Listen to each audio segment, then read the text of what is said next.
I'm not happy about that at all. Oh my god. There's definitely lines from where the piston stopped and the water got in. So there's quite a bit of scratches there. This rod bearing is obviously toasted. It's got like, you know, I have actually got to pull this engine out because I blew it up at the track when I was drifting. If you didn't see that video, link above. So I'm just gonna get right to it. I want to find out what is wrong with cylinder 3. Don't know what's going on yet. Just do a time lapse, get it out, get those heads off, and I'll show you what's going on.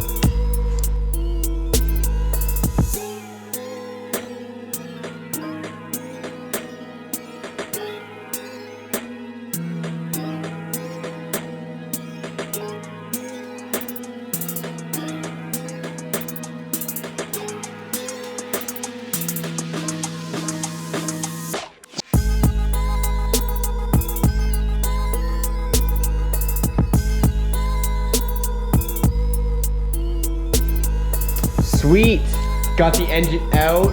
Things are looking bad, not good. I always say things are looking good, things are looking bad right now. You can clearly see which was actually hot, and this one was definitely hot. This one was okay, that one's mild.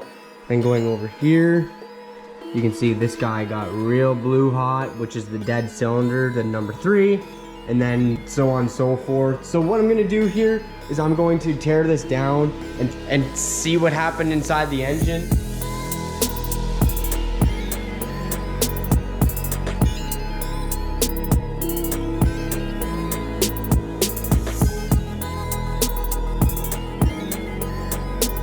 Sweet, so I got the actual headers off and I've already found some very weird things. So, coming over here.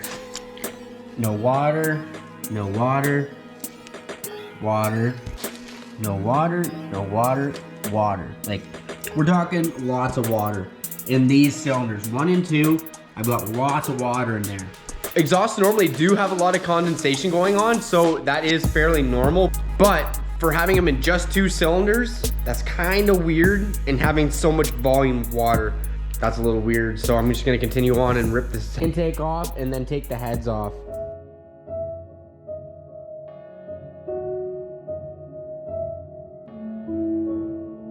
Okay, I'm like so confused here. Like, look into there. There's water in the actual intake ports.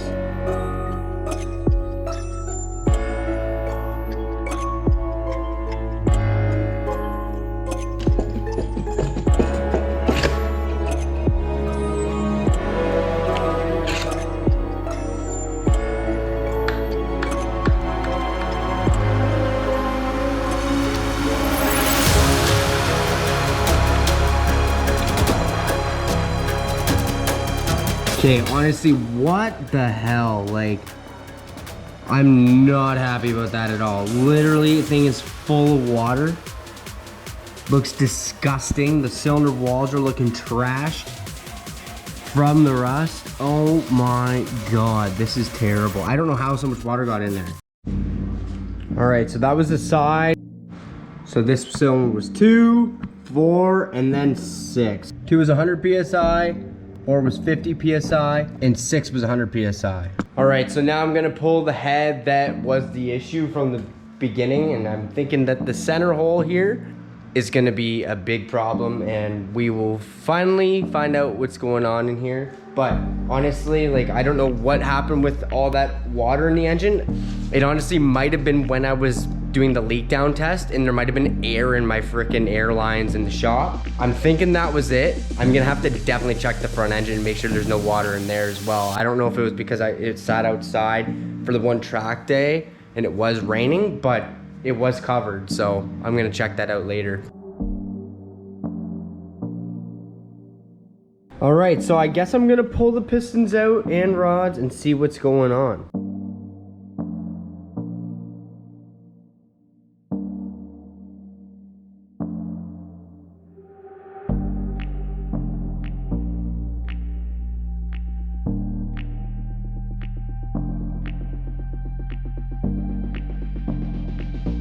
As you can see down in there, those have nice color to it. They're not overheated or whatever. And then there's this guy. I am not looking forward to seeing what's in there. Oh my God. Oh man, that got hot. Oh, the bearing spun. Oh no. Oh, the crank looks done. Maybe, maybe not. Get that out and we'll see. All right, guys, here are the pistons. What we are all looking for, and this is not what I expected.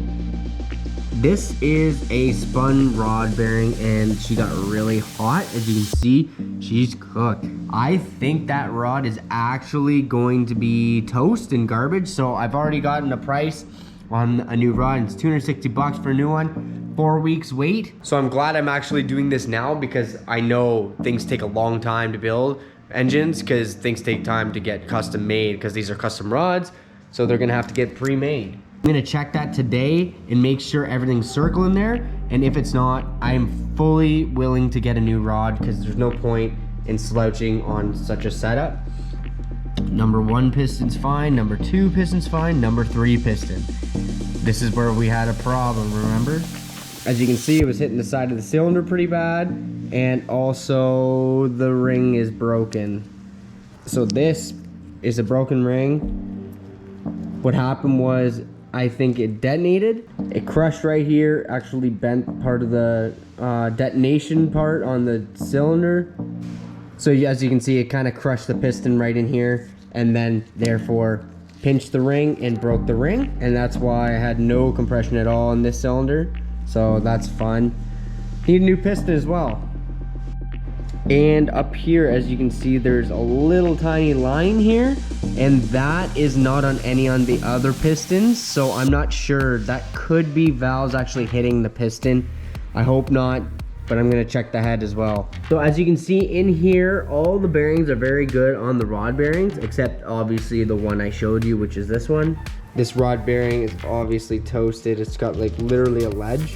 All the journals on the crank are really good, except for the third one. So there's quite a bit of scratches there. I'm thinking it can be actually buffed out with the polisher at the machine shop, so I'm gonna get that checked as well. And in the cylinders, they look okay. There is definitely lines from where the piston stopped and the water got in, but I think that'll be okay. I really wish I got oversized pistons and I got these hogged out a bit, because and then I'd be able to actually have a little bit more problems with the cylinders and get it all fixed.